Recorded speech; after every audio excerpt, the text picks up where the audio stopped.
সারাদিনে চচ্চড়ি করবো। সারাদিনে আর একটু আলু দিয়ে পেঁয়াজটা একটু বেশি দেই। আমার বড় ছেলে দিয়ে বেড়াচ্ছে দোকান থেকে, সারাদিনে চচ্চড়ি খাবে দুপুরবেলা। তার জন্য মাক করলাম যে তাড়াতাড়ি করে কেটে দাও, তুলে দেই। দুপুরের সময় পার হয়ে গেছে।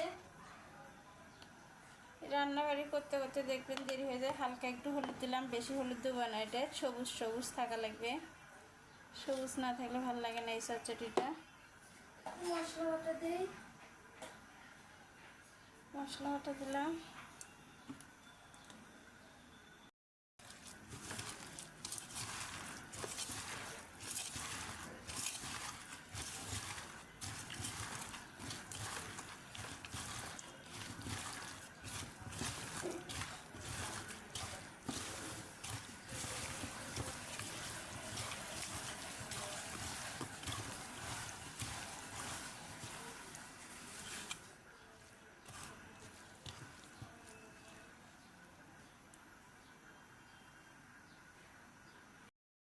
কিন্তু হয়েই গেছে।